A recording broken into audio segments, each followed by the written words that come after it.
that we are rocking with, actually tonight, we're rocking with, man, one of the greatest writers, producers, artists in both gospel and R&B. We are rocking with Parks Stewart, baby. Parks Stewart, Detroit. Yeah. I'm here kicking it with Cedric and Steve, man. We're going to see what they got for me. You know what I mean? I don't know what I'm about to get into, but let's get into it. Yeah, it can be dangerous. How you doing, man? How you doing? I'm doing good, man. And it's a pleasure to be with you guys, man. And really appreciate the invitation and what you guys are doing and supporting artists and giving us this outlet and this venue to market independent music and for people to know more about what people are doing in the industry. I really appreciate it, man. It's good work, man. Oh, man, it's our pleasure, man. It's our pleasure. Man. And appreciate you accepting our invitation. I mean, Parks, you are an amazing writer. I know you got your own projects out. You have Black Pearl, the single that's out now. I'm hearing that you got something new that's coming up.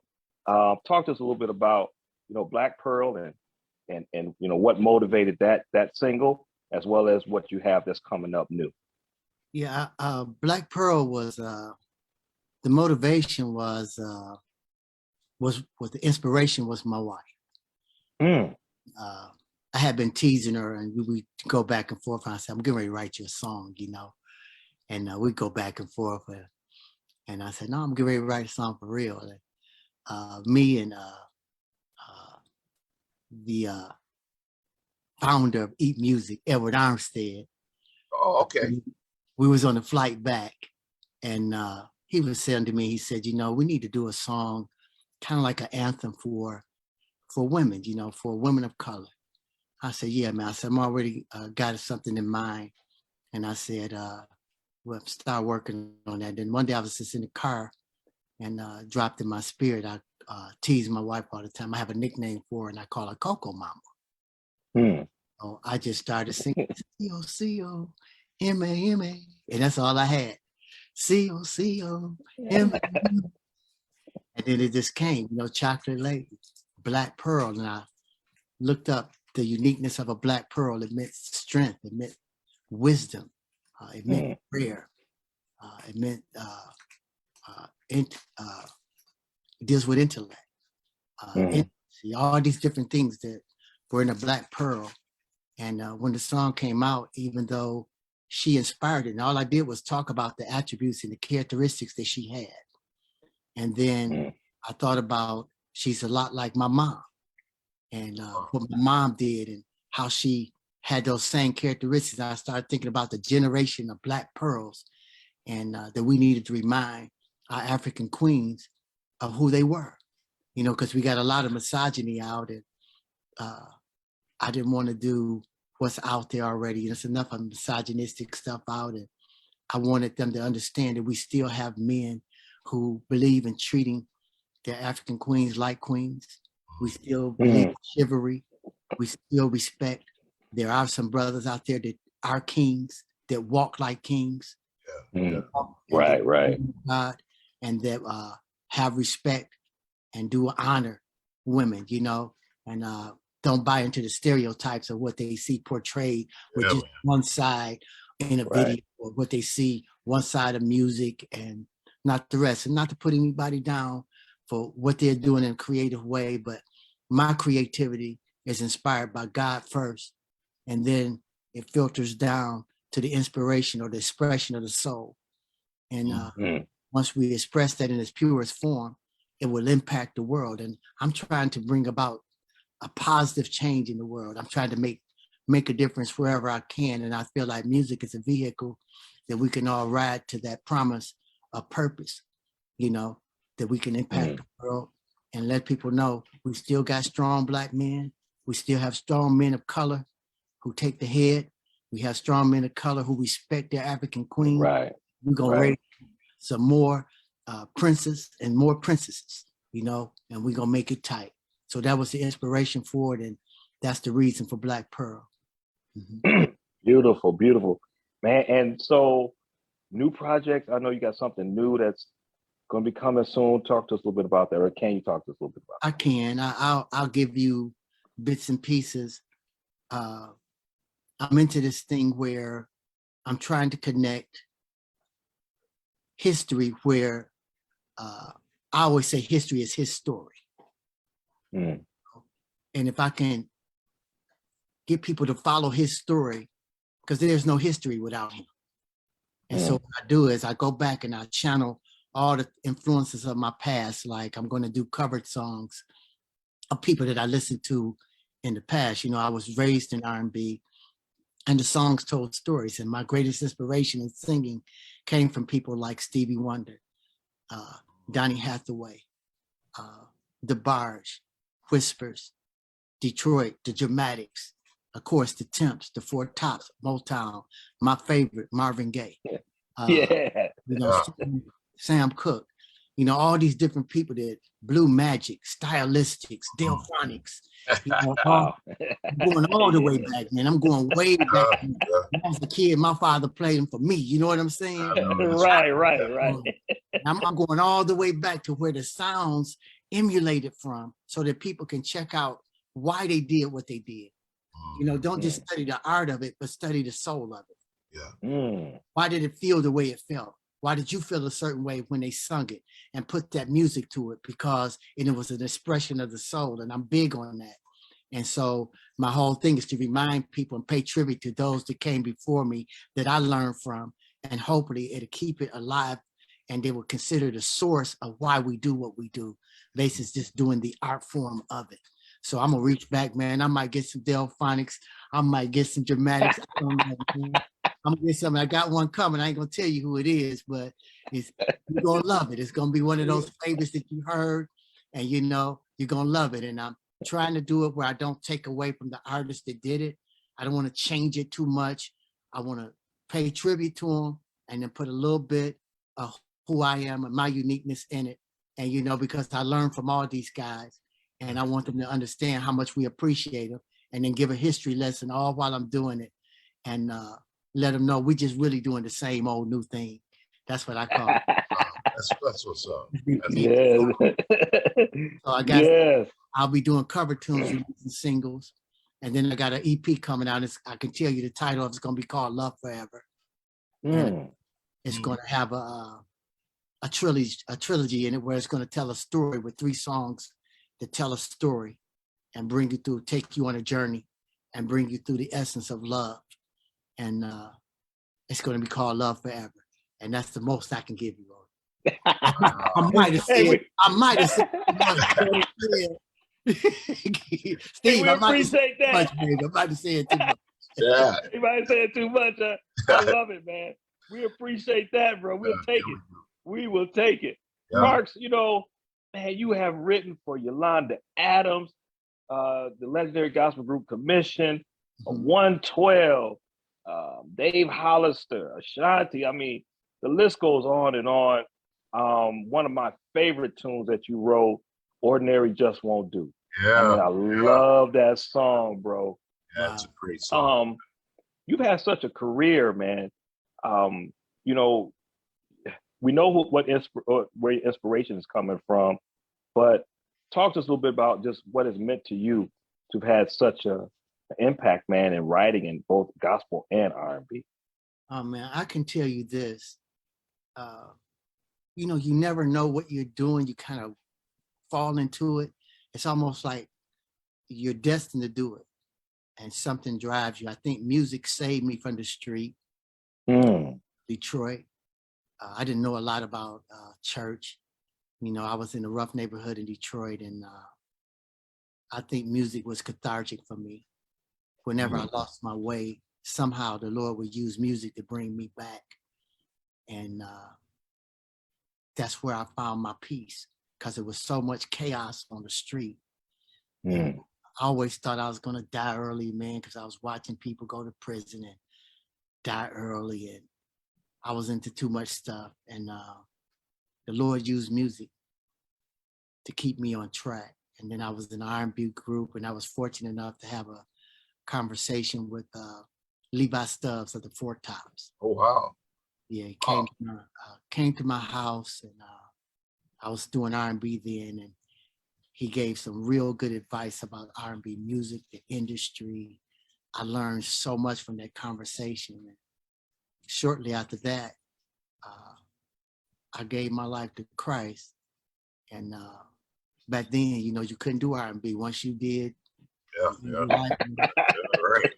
If you did R&B, you was going to hell. Parks, when you at Church of God of Christ Baptist, where was you at, bro? Pentecostal Apostolic. Okay. Okay. It was strict, brother, and they told me you do one or the other. And it was so funny because my group, we was like the new edition of our time. And we had some very good singers. And, you know, nobody is great on their own. It's the compilation of the people, of your history and the experiences and the people that you've been around. And I had some fellas that I sung what we would call positive motivation. We really were good, and we had spiritual undertones. And then when I went to church, my pastor told me, said, you know, can't do that no more. And, I saw this group singing in church, and I still remember they were called the Pentecostal Ambassadors.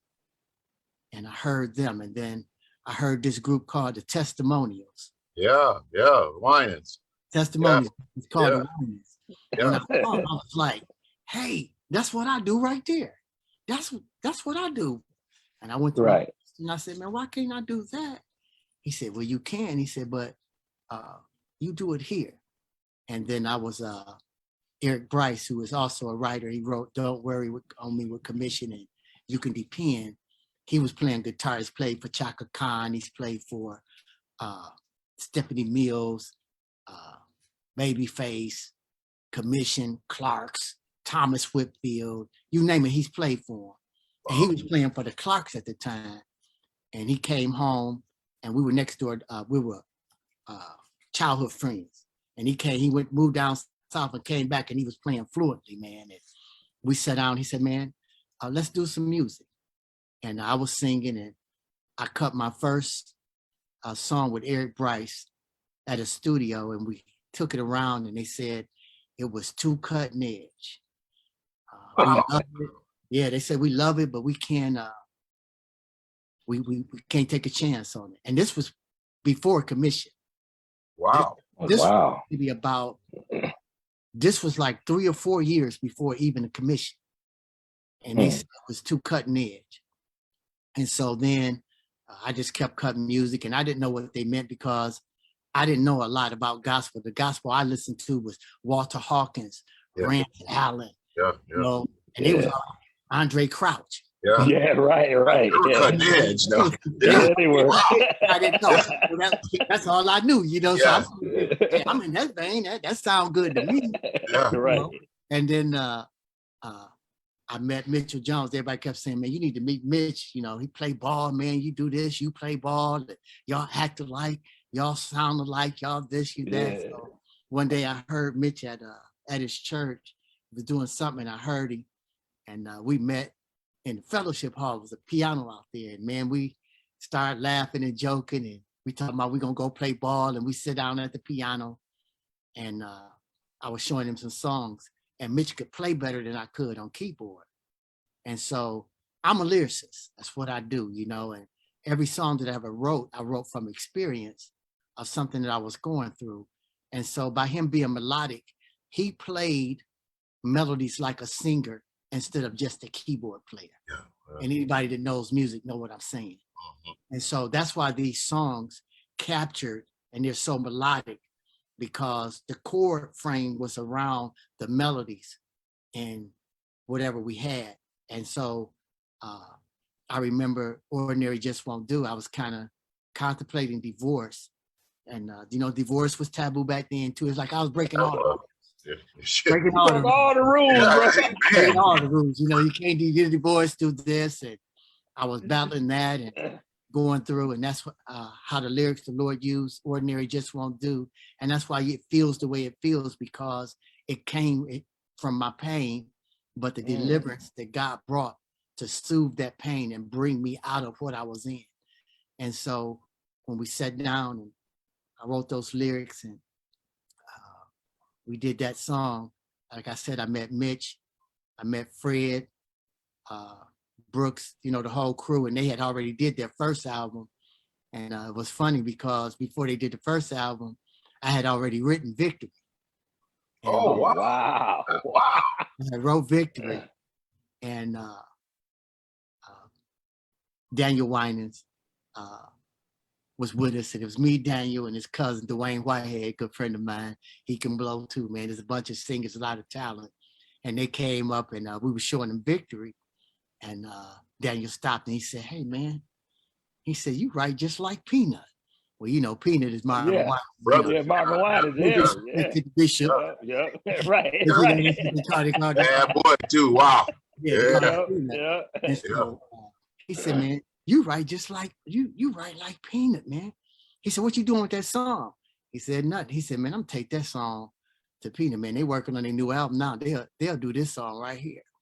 And Mitch went back and told Fred. And so Fred was like, "Oh no, tell Parkes don't give it to the Winans, man. We gonna do it on the next one. We're gonna do it on the next one. We tell him don't give it to the Winans, man." And I got from that point on, you know, Victor was there, and Fred tells the story about how Commission got together, you know, and I was there all the time. And in actuality, I mean, actually, what he did in reality, he knew me, but Carl and Mitch were together. Yeah. Keith, Yeah. and Yeah. Brooks was in Yeah. another group, and Keith was there shortly, and Fred was playing for the Winans. Yep. Yep. And Fred also and Mitch was also in a group that nobody knows about that was called Saved. All these groups, Oh, wow. and we were seeing one another. And actually, Carl was the first member that I met. We used to play ball, and my church used to play against his church. I used to get Carl to tell you how he is. I got to say this so in case you hear it, it'll get him, you know. And Right. we were playing, and I met him again, and then I met Keith. But me and Mitch, we kind of hit it off, and we used to go play ball together. We hung out together, we wrote together, and then all these guys are talented in their own right. You know, Fred, ear second to none. Michael Brooks, great songwriter in his own right. Yeah. And a lot of people don't know, but Mitch also is a great producer in his own right. Vocalist extraordinaire. Yes. Yes. Carl, everybody had their own uniqueness, you know, and all this unique special gifts come together. They bring about something special. Special will make special when there's the right spirit behind it. And I don't think we really knew what we were really doing. I think we were just enjoying it. We were loving it. And then when we found out what we were doing and growing, that sometimes people grow apart. Yeah. Because, you know, they feel like, hey, I need to be validated here, validated there. And I've never been into that, you know. I just always like teamwork. I always like working with people. I always like when guys get together, man, especially brothers get together. Yes. And American brothers get together. Just something about it, man. There's something about it. And I loved it. And so those people helped make me what I was. And then meeting, you know, Yolanda Adams, I knew her before she had her big hits. And, you know, being able to write for her because the relationships were more important back then. The music was special because we had great relationships. And that's what I was going to ask you. You know, coming from such a rich musical background, was there any competition in that? Me personally, no, I don't believe. I don't believe in competition. I'm gonna tell you why. I believe everybody has their lane and their gift. That's beautiful. Yeah. And when you're comfortable with your gift, there's no need to compete with someone else. One of my biggest disappointments when I got in church was to see how competitive people were. And I didn't know a lot about church, so it was kind of a turnoff for me. Because even in R&B, where I come from, I never competed. You know what I'm saying? Yeah. I just wanted to give back what God had given to me. I just wanted people to feel what I felt through the song. I enjoyed that people enjoyed hearing Oh, wow. what we did. You know, so that competitive thing with me, even when I played sports, competing was good, but you know why I did it? I liked the fun. It was fun. Yeah. It was fun. And I liked the team. I would rather be with people on the court that I enjoyed and lose than to be on a team that I didn't enjoy playing with and we was winning. Yeah. You know, and we made it all about the winner. I like the fellowship, the unity of it, the things behind the scene, the coming together of it. So I can't really comment on me being competitive because I can honestly say that's not my thing. And I was very disappointed in it. I think when you start comparing your gift, I don't like people, you know, the greatest of all time, you know, LeBron James, Michael Jordan. Why can't LeBron be LeBron? Yeah. He different. Yeah. Jordan's different. Yeah. You know what I'm saying? Hakeem was different. Kareem was different. Shaq was different. I just think, you know, it's so many extraordinary, talented people back then. And, you know, it seems like everybody pretty much worked together more than it is now. Yeah, I think that we did have more of a brotherhood back then. I mean, you know, you look at Detroit, man, and you got the Winans, you got the Clarks, you had Derek Brinkley, you had Thomas Whitfield, you had Witness, you had the Clarks, you had Commission, and Lord knows I'm leaving out some. Y'all, please forgive me if I do. But then we had musicians, man, just everywhere you look now, even in R&B, the musical director, the musicians, they're from Detroit. Yeah, yeah. We breed them here, man. It's Motown. And we learn, man, from church. We learn from R&B. It's here, man. We had a city of the wealth of that, and people poured into you. I mean, who can say that Levi Stubbs came to their house and talked? Right. Yeah. Right. And I talked to Franklin, the Queen of Soul. You know, learning stories, listening to people, very strong, listening to people, all the great ones. And then, you know, then coming up, nobody's great on their own. All these experiences make you what you are. So why compete? Once you start comparing, you begin to compromise the integrity of what the gift is for. And once you do that, compromise is the beginning of defeatism. I don't care what you say. The moment you begin to compromise, you have begin your descent, whether you know it or not. Wow. I'm not into manufactured images. The brotherhood should stay strong. So that's what I'm trying to reintroduce, the mentorship, the brotherhood. You know, the Bible said, let brotherly love continue. I'm trying to be part of that continuation, man. And so Yolanda Adams, these R&B groups, it was very humbling to hear people say, man, your song saved my life. Artists, R&B artists, and well-known, and they tell you, man, you have no idea. You don't understand, man, what y'all meant to us, what the song meant to me. And every time they do it, and I had a guy recently, Bishop, he wrote for Joe and a lot of other people, and he came here and he met me and he looked at me and said, man, you don't know who you are. He said, you really don't know who you are. And then he looked at me and said, man, you humble for real. He said, man, I appreciate that. He said, but man, will somebody tell this guy who he is? And it's funny because we shouldn't be uncomfortable when people compliment us. But because I heard negativity so much, I fought through that. It's almost like I kept it in and didn't understand that it was okay to say thank you. It was okay to say, you know, it is, because so many people was exploiting the gift and there was so much egos in the way, man. I just would tell people all the time, it's a gift from God, and it is. It's a gift. And it's given to me to share with the world. And I never take it for granted. And I'll never tell someone that I think I'm that and I'm that guy. But when people tell me that I'm that guy, what they're really saying is, I see the God in you. I see the creativity God has given you, and I like the way you're using it. So now I've learned how to say thank you and get more comfortable with it. And, you know, people saying it and doing what they do. And what they don't understand, the music blesses me too, because it brought me through. God used the own songs that I wrote I wrote a song, man, one time, and I was contemplating suicide myself. Mm. And I went to the door, and I had a mail chute that came through the door, and the letter came in. And I grabbed the letter and opened the letter, and the letter talked about they was getting ready to commit suicide. And the song I wrote, "Cry On," and "Ordinary Just Won't Do," Mm.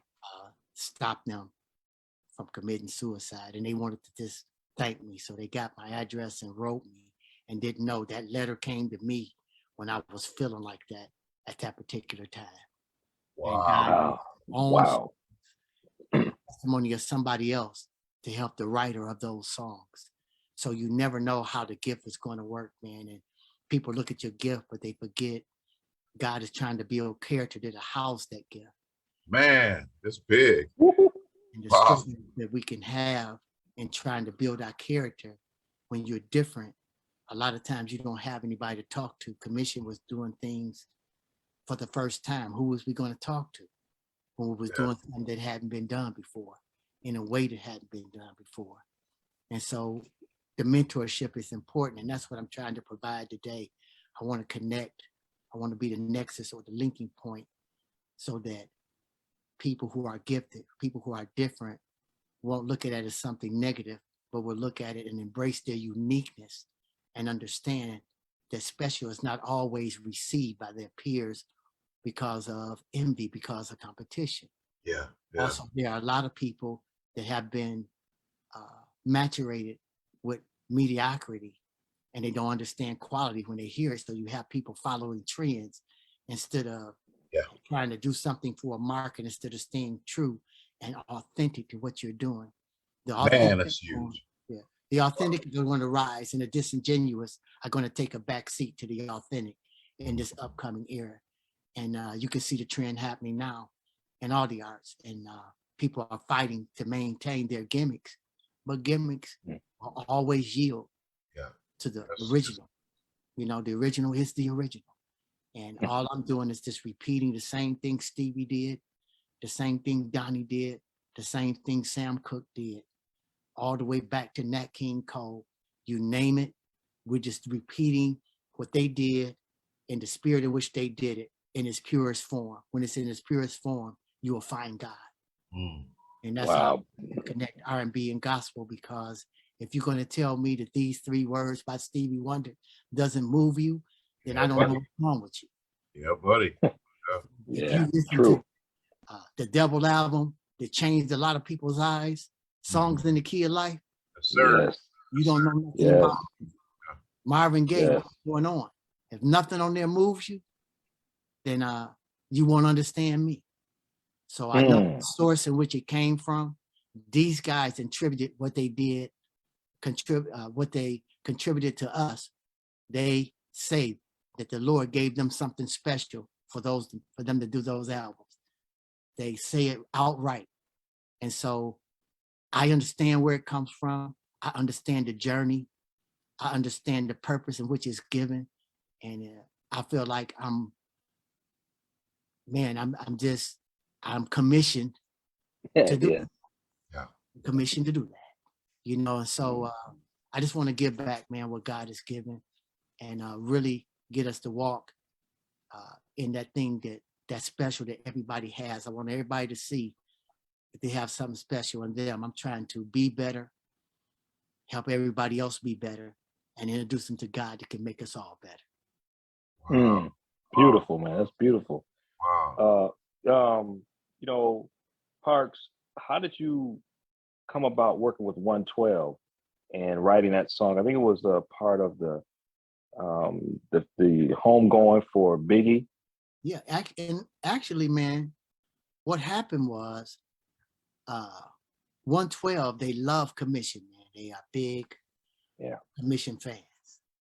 And they make no bones about it. 112, Boyz II Men, Jodeci, Justin Bieber, Jamie Foxx, Tank, and Justin Timberlake, Janet Jackson, Nelly, and I'm just naming a few. That's crazy. They all love Commission, and y'all forgive me if I left somebody out. It wasn't intentional, but it's a lot of y'all. And so yeah, and I'm, you know, but that's just to go to show you how God touches people. Yeah. Yes. Yes. When Biggie died, 112 took that song to Puffy, and they actually did the song, and we didn't know. And they admired the song so much that they did it for the tribute, and it had also been done in a movie called Blank Man. And you know, the song was just going in places that we didn't even know. You know, we just, like I said, it was just traveling through the R&B world. Cry On, Ordinary Just Won't Do. You know, I Am Here, Hold Me. You know, just all these different songs they traveling through, and you just don't know who's listening. And then every time I talk to one of them, they say, man, that's my favorite song. And he said, man, it's my favorite song. It's my favorite song. Man, you wrote this, my favorite song. I didn't have a clue. You know, so when they did it, you know, then Dave Hollister did it on his, then Ashanti, she did it. And, you know, and a lot of other people, they just started just doing the different songs. And it was just amazing, man, to meet these people and to hear not what they just thought of it musically, but to be able to feel the inspiration behind it and how they, you know, brought tears to them and how it touched them in their life. And, you know, I sat in there and we would talk about life and have prayer. Just kick it, man, and just have, the industry can be very brutal, man. Yeah, it can. People don't understand what people are going through. They enjoy their gift, but they have no idea what these people are going through behind the scenes. And to let them know that somebody can relate, and that there's also somebody that does just sing songs of comfort, but has lived these songs of comfort, peace, that relates to your emotions, and then has answer and solutions to any dilemma that life can offer. And so just to be able to bring peace and comfort to my brothers, and just be able to talk to them about anything they want to, and about the music, and about the inspiration of God, which is behind it, was just, it was amazing and very humbling. But, yeah. So Parks, mental wellness, music has been a part of your mental wellness. Absolutely. I believe that. I believe, you know, everything with men in general is life is a duality. It's not just a duality, it's a dichotomy. You know, there's a good, there's a bad. There's a up, there's a down. Everybody has a good side, and then they say, man, I got a dark side. You'll do, yep. So how do we deal with this duality? How do we deal with this dichotomy? And this is what I tell people all the time. Salvation, the Bible is philosophical. He said, let this mind be in you. It's psychological. It's psychological. And then that philosophy of the psyche of man is in the Bible. It tells you how to let this mind, how to deal with the dichotomy, the duality of man, human nature versus divine nature, you know, and how to deal with all the vicissitudes of life. And so, yeah, it is about the mental challenge. It's all mental. We know it, man. If you played any type of sports, find me somebody that's not strong mentally, yes, sir. How gifted they are. Yeah. It'll do them no good. It's the same thing with any gifted thing that God gives. It requires that be able to keep that mind. And he said, I'll keep your mind in what? Perfect peace. Perfect peace. To deal with the chaos of life. And only God can take us from chaos to destiny. He's the only one that can take chaos and bring something good out of it and cause this thing to work for your good. And so, yeah, it's definitely mental. And to me, music will go places that nothing else, no other thing can go. Better believe it. Yeah, better believe it. It's uninvited. It'll go into the portals of your soul, uninvited. You'll be in an elevator, hear elevator music. Here, pop. Go in the shopping mall, hear some music. Here, pop. Yeah. Hear somebody in the car. Oh, that's the jam. It's already in there. Yeah. And so since it can come in there or uninvited, we need to watch what we put there. What are we placing in our souls? What's going in there? You know, it's an old saying, garbage in, garbage out. So I try to feed myself all the things that will feed this soul, and the expression will come out in its purest form. And when it comes out, like I said, it's going to have an impact. And so, yeah, the first thing it impacts is a heart As a man thinketh in his heart, so is he. So that's mental. What you feel here, it harvests the emotions, the intellect, and then your will. That's why we say, hey man, get the mind, the body, and follow. We get all these sayings. You know, you have to have a mentality. You got to discipline the mind. Absolutely. You discipline it, but who brings it into this? God is he's the creator. Once you return back to the one who created it, he'll show you how to deal with it because he's the master of it. I made this, man. Let me show you how it works. And when he shows you how it works, man, you tap into something special. And yes, all your mental challenges can be met. And you know, the world wants you to believe that you're weak mentally. You know, you turn on commercials, it's all kind of drugs. Well, you know, they challenge mental. This is for mental challenges. It's a mental disease. They push it, mental illness. Okay? Everything can't be treated with a pill, man. You know, now I become dependent on a pill. You know, how do I break this? For those that don't need a pill, for those that don't need this, how do I deal with these mental aspects of life? And saying I'm mentally challenged, there's got to be some solutions. Our forefathers came here on a boat, man, watch people die, thrown over boats into the water, watch people come over here, died on a ship, made it, survived, and now we have life. And nobody talked about mental disease then. We did some of our greatest things when we had crisis. Them people, slaves, sung in the field, didn't know how to read, but wrote Negro hymns. How'd they do it? Sung harmony. Where'd it come from? From our ancestors in Africa, beats, harmony. You see what I mean? Yes, sir. Yeah, right. About our creativity. We're supposed to channel that because nobody has our swag, man. God gave us, gave us that swag, man. And I'm telling you, when crisis come, we get creative with it. Put us under some challenges, we'll get creative, and we're gonna come up with something. Some of our greatest creative things were done by Black people. The refrigerator, the traffic light. You understand what I'm saying? All these right. The cotton gin. I mean, we always thinking of something. That's Benjamin Baker. How you do the watch? He said, hey man, it's like the body. He studied body parts and came up with a watch. Man, that got to be God. What kind of guy looks at the body and says, man, I'm gonna create a watch? Right. He did a dance and called it to James Brown. What kind of brother thinks of something and calls it to James Brown? Then Michael Jackson come and take it to another level. We've always had it, man. We just got to put it back in the right place and understand what we have, who we are, how special we are, so we can bring special back and let that swag shine, and so that we don't have to sell out because we desperate. You know, oppression makes you desperate. And so now you have to do something and you figure, man, if I do this, I'll be able to get this later. But once you fall into it, man, you never make your way back to what your original intention was. You know, but they get us by oppression. But if we can weather the storm and stay true to it and be authentic, we'll watch God bring us together and we will be on the other side of it. That is beautiful. Man, Parks. Wow. Beautiful note to end on right there. Yeah, wow. Major keys, baby. Major keys right there. Yes, sir. Yes, sir. Yeah. Man, Parks Stewart. Yes, sir. Let us know, man, just what's next for you and how can people follow you and just stay in tune with what you have coming out. Okay, just stay tuned. Everything that I have is on all digital outlets.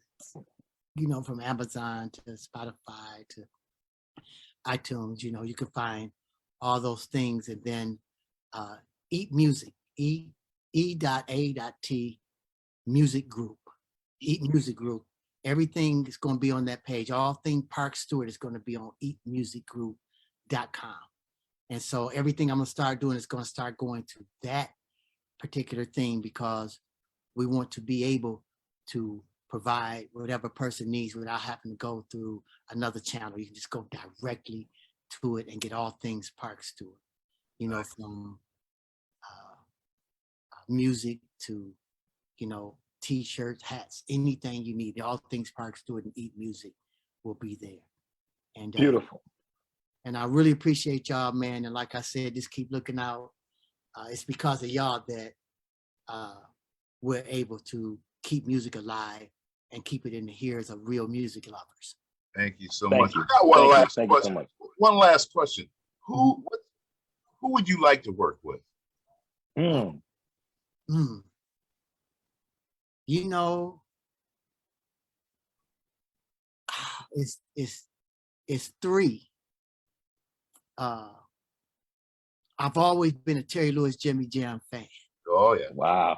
Yeah. Love Terry Lewis Jimmy Jam, Babyface, and my man Elder Barge. Oh yeah. Yeah. Yeah.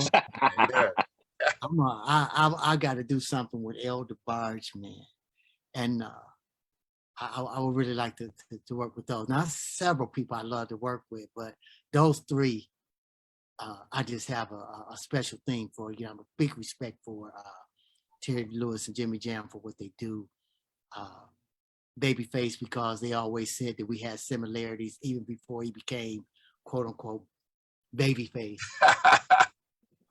They would always tell me back in the day, I had my cousin dated Kavan Edmonds. And they used to always tell me all the time, man, Kenny is just like me. You and Kenny, y'all write alike. Y'all do this. Man. You got to meet Kenny. You got to meet Kenny. And I haven't met Kenny. Wow. He's also a big Commission fan. Wow. And we're big Babyface fans. So I like to work with him. I like to work with Terry Lewis, Jimmy Jam. And I really would like to just, man, do something with Elder Barge, because we have so much that we have taken from Elder Barge and the DeBarge family. And we know the family, and it would just be a pleasure. You know, all those crazy chord progressions and crazy harmonies they used to do, man. We was big Elder Barge fans. And, you know, all those harmonies, man, we love it. So I'll just take those three for now, man. Yeah. Cool. You know what I thought you were gonna say though? I thought you were gonna say Ron Isley. I love Ron Isley too. Earth, Wind, and Fire. Something Can't go wrong. I was waiting for that. I love Ron. I love Ron Isley. I love Nita Baker, man. Oh my God, yeah. Braxton. I like Tamia as far as females go, and then I love Joe, the artist Joe. Right. I love Jay Moss. Yeah. You know, it's just some people, man, they're just incredible at what they do, you know. Yes, That, you know, you just look at them and you know, the Clarks, this is anybody. I love to work with people who are just different, and I just like to watch it happen. So I could work with anybody, and I didn't say those to slight anybody. It's just that those are some of the people that I just grew up listening to, and that we have similarities. And I would just like to see what would happen if we all could be in a room. Me, Elder Barge, Babyface, you know, Terry Lewis, Jimmy Jam, and I had to take my partner, Mitchell Jones, and, you know, and that's what made Commission what it was. You know, so many different things. You had Brooks, you know, he had that Chicago, Toto, East Coast, Connecticut vibe, and then you had Mitch and me. We was R&B, and Fred, he listened to R&B, but he also listened to gospel. But we was big. Right now, if we got in the studio, when we go down, I always sing an old song, and Fred would just start singing. We'll say Scotty, or we'll say Peebo, we'll say Dramatics, and we'll just start singing some stylistics. Then we all jump in. Carl will jump in, I'll jump in, Mitch jump in, and we just start just doing all the people, man, that we just listened to. So when it all came together, all those flavors came together, and all those influences is what made it special. So I say that everybody's a genius in their own right, and that's not cocky. That's saying that God is genius. The gift he gives is genius. Yeah. So when you use it to his glory, it's genius. Yeah. So that's why I say everybody's a genius in their own right. Absolutely. Well, man, Parks, we were excited about doing this interview. I mean, once we heard it, you know, I found that you had wrote for Commission. Cedric and I were part of a group called Psalms 100 back in the 80s. We did a little short tour with Commission. We used to always gig at the Chiska, at the convocation. Memphis, bro. I got it, man. I got it. Yeah. What? So I probably was there on one occasion because I'm telling you that name rings a bell. And you know, Michael Wright, that's my guy, man. Yeah. Mike Wright, Yeah, man. Mike Wright, Jet Penix. He'll tell you, man, that's my guy, man. And so, yeah, man. Hey, shout out to Mike too for a lot of people don't understand. That brother was the first Christian rapper. Sure was, Yeah. Mike E. Yeah, They don't really understand. that's right. Way for a lot of people. Yeah, A lot of people. Right. You know? So shout out to my man. So look at all that talent. And Yeah. shout out to his brother too, Earl Wright, Yep. who produced some Yes. stuff too for Commission and myself, you know, and good friends with us and Michael Brooks. But yeah, man, back in the day, those was the days. And look at the talent, man. And look at the man, the convocation, man. That just brings back Yeah. yeah, yeah. The Chisco, little gospel nightclub. Sure was. Come on, man. Midnight musical. Yeah. Did we have a time? Man? Did we have a To like- time? Oh yeah, to like 3 or 4 o'clock in the morning, Right. man. We be there And we like ain't think nothing of it, man. no. We ain't think nothing of it, man. Nope. Hey, Just- remember those midnight musicals, Man, come on, man. bro? Loved it. We was wide awake, man. We Bro. looking forward to it. We kept Right. going, man. And you never walked away disappointed. Right. No. And even when you were performing, you were still excited to watch everybody else perform. was, Like, so here. Yeah. Yeah. Oh Yeah. man, shout out to Rance too, man. I miss you, man. Yes. Man, Rance used to take us Yes. in, didn't he? Yes, he did. Yes, he did. Man. The Some father, good times, man. man. Good times. Good Yeah. times. Parks, we got some people on that had tuned in. Just saying what's up. We got Janet Salter, Ron Ledford, our good friend. Oh yeah, that's my guy. Linda, yeah, Ron's Linda good people, Mason, man. yeah, Linda Mason, Connie Shaver, and Costella, smooth jazz Ah. artist. Costello, that's the girl. What's up? Yeah, Yeah, man. Yeah, they doing their thing too, man. And shout out to Ron Lefford and Beth, man. Beth is the Yeah. girl. Is this all the Detroit connection there? Man, you know what? I think there is a mutual respect and a love, and God is doing something here. I see us becoming more connected. I think the pandemic caused us to look at things and see what's really important and prioritize, and the things that we kind of took for granted. And you know, we're so busy now. It seems like, man, we becoming a little bit more close knit, and so yeah. That support, Ron is a great supporter of me. I appreciate it. And so that support, you'll always have it from everyone here. And so I feel that coming back, and I'm so happy for that too, man. So it's a beautiful thing, man. We just got to keep it going. That's what's yeah. up. Yeah. That's appreciate what's it, up. man. Yeah. Parks Stewart, Yes, sir. man. Even said, Yes, sir. look, I'm glad I got out of this, man, and I got out unscathed. I sure appreciate it, man. I love y'all, my brothers. Yeah, I love you too, bro. Love you Much too, love man. to you, man. No, man. Cedric, man, that's all I got, said. That's all I got. Peace out.